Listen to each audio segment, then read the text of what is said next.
Welcome to Transform Now, the podcast brought to you by SS&C Blue Prism. Enterprise AI isn't just a tool, it's the heartbeat of smart organizations like yours, helping to reinvent work to deliver higher growth, more customers, and better experiences. Join us as we discover how AI-powered work orchestration and automation is making things better for everyone: customers, employees, shareholders, and most importantly, you. Let's get into the show. Hello, everyone. Welcome to Transform Now. I'm Brad Hairston. And I'm Michael Marchuk. And this is the weekly pulse check, taking a look at what's happening in the world of automation and AI news. So, Michael, we have some really interesting headlines here to get to. Let's dive right in. The first one is from the Associated Press, and it's titled "Trump Highlights Partnership Investing $500 Billion in AI." So, Michael, on his first full day after being sworn in as the next U.S. president, Trump announced a joint venture investing $500 billion in AI infrastructure. And this is a joint partnership formed by the U.S. government, by OpenAI, Oracle, and SoftBank. This is pretty big news, and it caught my attention because, number one, a lot of this stuff is going to be built in Texas, where I live. But also, we know that there is a significant shortage of power for AI. This has been a recurring topic, and we know Sam Altman himself approached the Biden presidency not too long ago about this very thing. So he seems to have found his answer in the new president. But what are your thoughts on this? So a couple different things. So as you mentioned, there's this collaboration between a few large players putting this new Stargate entity in motion. And what's interesting about it is that it includes these players plus a couple others. I know Microsoft is in there, as well as NVIDIA and ARM, the chip maker. This is a big deal in terms of, first of all, the amount of money they're putting towards it, but also towards the combination of the power generation and data center space. So as you know, OpenAI has been very, very reliant on Microsoft's data center space to be able to power off all their ChatGPT infrastructure. So I suspect that this is broadening that kind of platform to expand, because I know they've mentioned in the past that they'd like to have their own data centers, although I'm not sure if you call it your own data center if you're in a conjunction with Microsoft and SoftBank and Oracle and a bunch of others. So, but it is another data center to maybe spread out the potential risk of having this, data center outages or what it is, data center targets. But as you mentioned, it's a very large investment, and that just underscores the fact that because we're looking at power and the space and the chips and everything else, all those things, they take a lot of cash to be able to procure that. Yeah. So while this is a very large investment into this, it'll be to see where that ROI comes from these entities, because you had to make a lot of money to make that $500 billion investment worthwhile. So it'll be interesting to see where this goes. But it is good to see that there's an emphasis on continuing to grow out AI infrastructure to be able to support building out these new capabilities. Right. And clearly Trump has made, enabling the U.S. to compete with China in the AI space a priority. So this is in line with that. I do hate the name, though, Stargate. It sounds like a bad 1980s science fiction movie or something. But I wonder if Elon Musk had anything to do with the naming of that. It's possible. I did research where this is where they're going to build all these data centers, because I haven't heard anything about it, even though I'm in Texas. And so I looked it up, and they've started building the first one in Abilene, Texas, which there is a lot of open land in Abilene. It's not the most attractive place in the world. So my apologies to Abilene residents, but that is where apparently they're going to build these the first 10 data centers, each of which will be 500,000 square feet in size. So it's a lot of infrastructure. Yeah. It's a good thing that Texas is so large. It has a lot of open space to be able to build those massive data centers. There you go. There you go. Unfortunately, I think all the cattle ranchers who have to sell their land will be upset for like 3 seconds until they cash their check. If they did, they made a lot of money on it. I'm telling you. Exactly. All right. So moving to the next article, this also involves OpenAI, and it We have ties a lot through- that OpenAI. OpenAI has been in the news quite a bit lately. They definitely have. So last week, you and I talked about an article written by a mathematician who was talking about this recent test where they fed these frontier math problems into a couple of different large language models, one of which was OpenAI. And OpenAI came back and said they achieved 25% accuracy. Now, the article we read that we talked about was taking the position, well, this shows that AI is still not up to the level of a human PhD in mathematics. And that's a separate argument. This article, which comes from Analytics India magazine, is titled OpenAI Just Pulled a Theranos with O3. And so what they're talking about is the fact that, yes, OpenAI was in this frontier math, contest, if you will. And OpenAI is claiming this is a huge victory because its competitors had only been able to achieve about a 2% accuracy on frontier math, whereas they achieved 25%. But something is afoul in Denmark, as Hamlet would say. It turns out that OpenAI had access to much of the test data in advance of the benchmarking. Not only that, they sponsored the whole thing, and the mathematicians and others involved didn't know about it. So, Michael, what are your thoughts here? Is this a Theranos moment, as the article calls it, for OpenAI? To me, they're taking a play out of the playbook that healthcare has used for quite a while. So Big Pharma has for a long time sponsored research into very specific activities related to drugs they just so happen to be developing. Yeah. So when I see this, it is a little disconcerting that you have an unfair advantage for your model. And with anything else, if you know the test before you take it, it's likely that you do well on it. And I think this is probably the key here is that they understood sort of where this was going to be able to train the model so that it could do very well at it. Now, I wouldn't consider 25% acing the test by any stretch.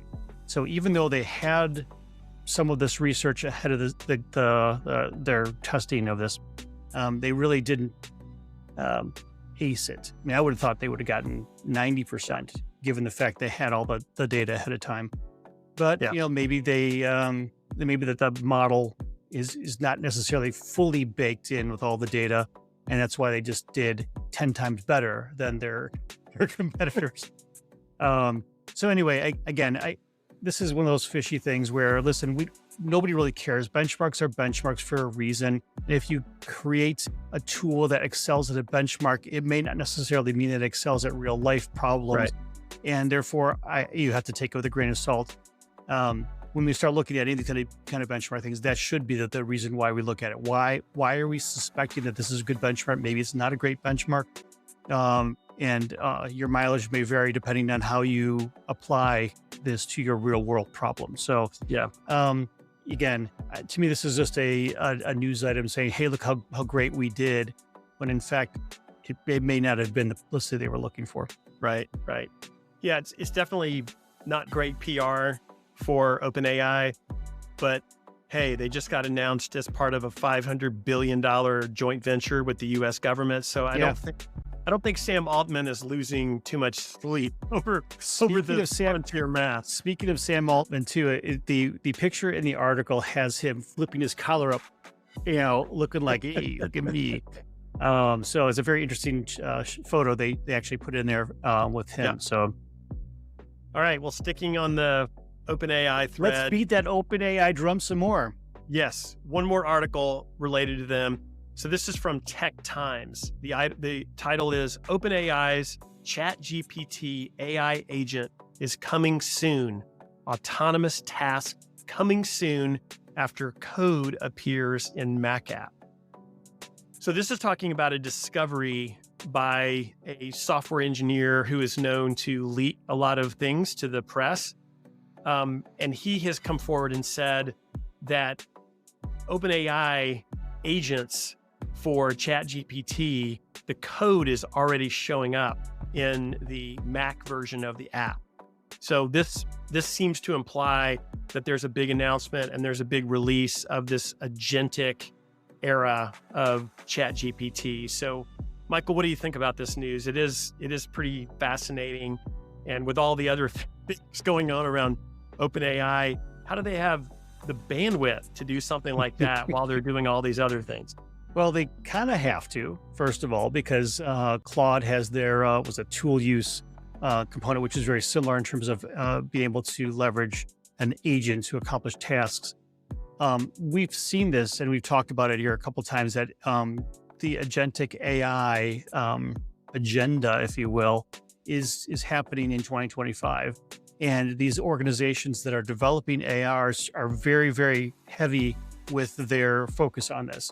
So as we see the application of AI into these deeper task-related or process-related components, it shouldn't be a surprise. What is a surprise is that this guy found the code buried inside some of this Mac app code that he was looking into. But it shouldn't be a surprise overall that they were trying to develop this. Now, I don't know how long this is going to take them for them to release it to the public, if it's going to go out beta anytime soon. But likely we're going to see agentic being released by all the major players in 2025 in some form or fashion. And I think we're going to have our next article talking a little bit more about some of the potential things we need to look for when it comes to using agentic AI everywhere. But it shouldn't be a surprise overall that this is a direction that these larger organizations who are developing AI large language models are headed. Yeah, I'm interested to see what they can do when they do come out. And I'm hoping they're available to the free version of ChatGPT, which is what I use. If not, then maybe I'll have to, get out my wallet and subscribe. But definitely interested and eagerly awaiting whatever comes out, assuming that it will be available for the PC as it is for the Mac. I mean, that would make sense. Okay, well, let's assume it does happen. Then this next article is very relevant, as you said. It's from Data Breach Today. Now, you spend your nights and weekends reading. I do. I often just peruse the articles on Data Breach Today when I have nothing better to do. I imagine someone with a pocket protector and horn rim glasses reading this, but who is far smarter than both of us put together. So the article is titled, "What Enterprises Need to Know About Agentic AI Risk." So very, very pertinent to what is happening in the market, especially now if OpenAI is maybe bringing this out here soon. And this article goes into some pretty heavy detail. It talks about a comprehensive threat modeling plan where you use these trusted and untrusted zones. And it was a little much for my brain to comprehend, but I knew, Michael, that this would be an article right up your alley. So break it down for us.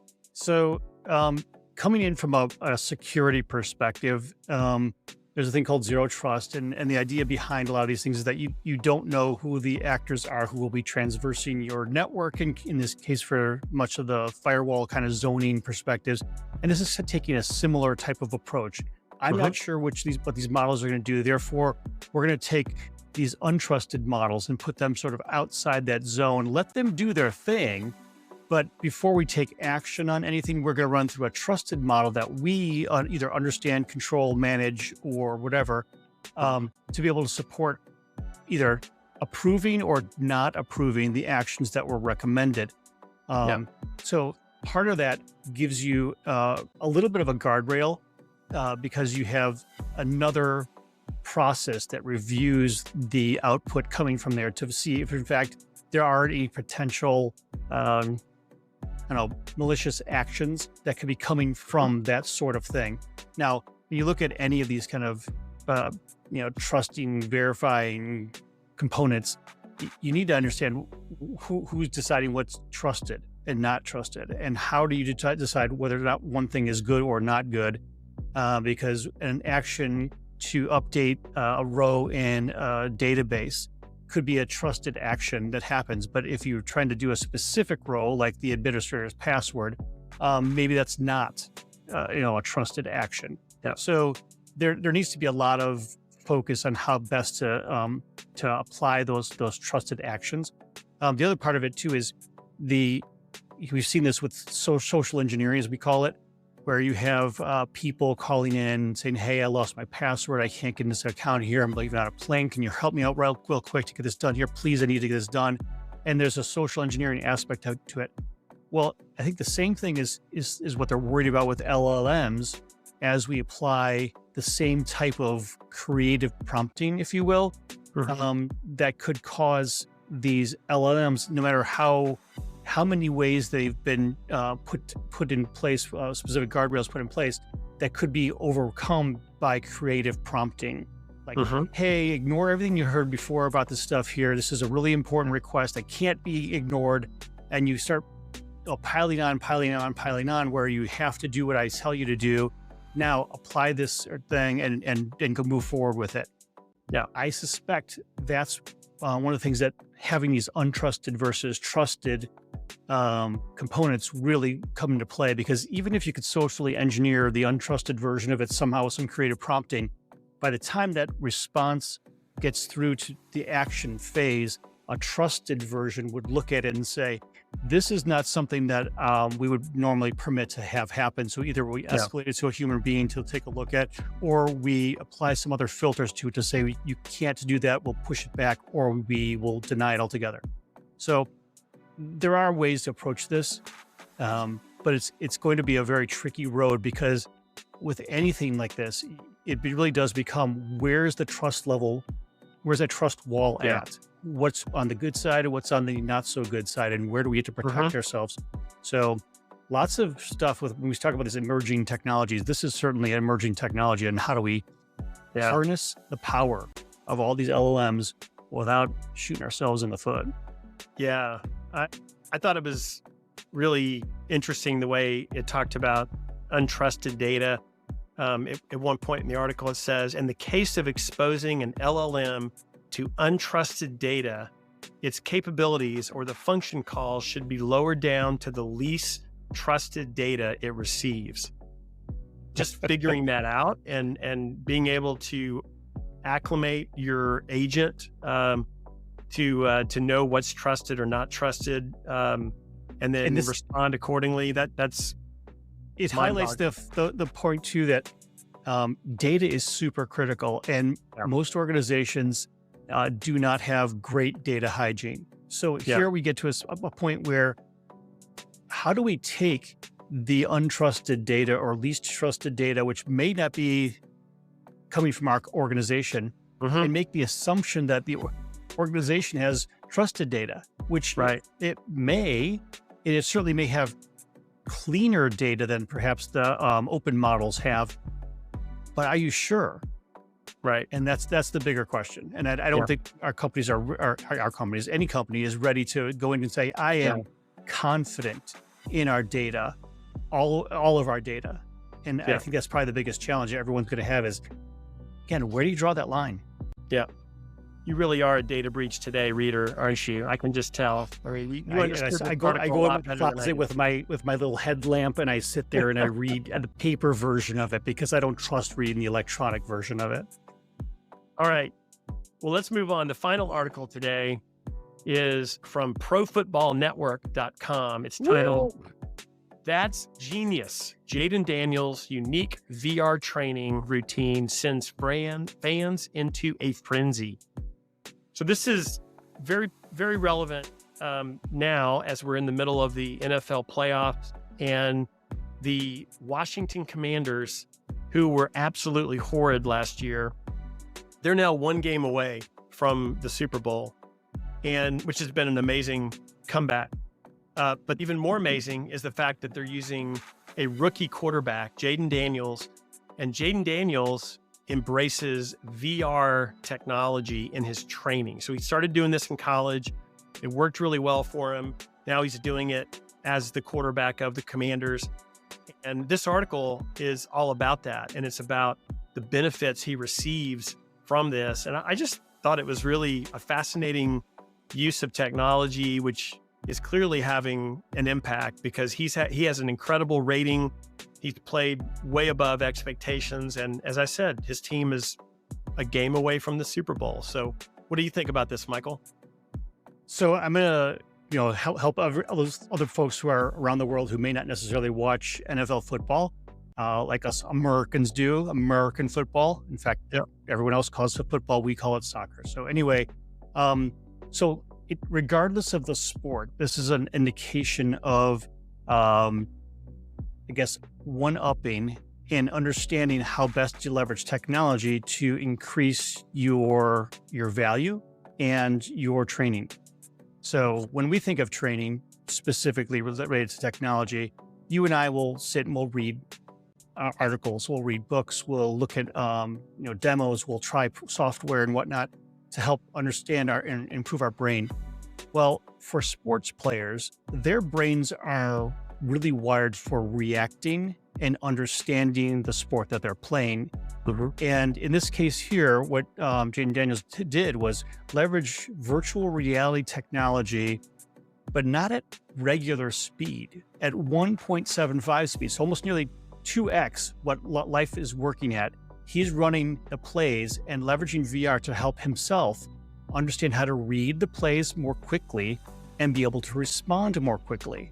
Yeah. So I can see this is another way that we can leverage technology. We've had flight simulators for pilots for a long time. And this is basically that next version of taking the VR concept and saying, I'm going to create an environment where I can train safely and have all kinds of things thrown at you that you can now respond to and learn how to respond to much more quickly. And again, he's not just doing this in real time, he's doing it in almost double real time to help his brain understand how to think much more quickly about the situations and make quicker reads on what's happening. Yeah, now, I can see this also applying to a bunch of other things too. Imagine doing this for folks who are on the shop floor in a manufacturing facility. Perhaps they can also learn how to manage their product development or product manufacturing much more effectively by having it run at a higher speed while they're having to approach the problems that are thrown at them through a simulator. Certainly within the military, I can imagine this is a huge thing within the military to allow folks to train this way too. Again, doing it in faster than real-time speed helps train your brain to see things more quickly and be able to react to them and respond to them more quickly. So very, very interesting application of technology to be able to do this. And I'm sure that the folks who are playing first-person shooter games are like, dude, we do this all the time. This is nothing, no big deal. Yeah, I thought about baseball. Can you imagine someone practicing taking pitches coming at them at 150 miles an hour or 200 miles an hour? When they take it off, everything's going to slow down, right? 100 mile an hour fastball is going to look slower. They're going to be able to react quicker. So I think it is an amazing use of this emerging technology. And like you said, there's going to be lots of uses in industry as well. So it's a brain hack. It really is. It is a perfect brain hack. Well, that's all the time we have for this episode of the Pulse Check. Thank you for being here. Remember, we publish another podcast every week featuring a tremendous guest. So be sure and check that out. And we'll see you next week right here on the Pulse Check. Bye for now.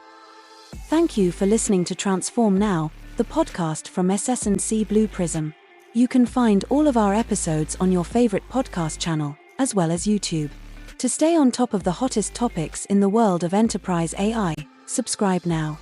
The future of work is here.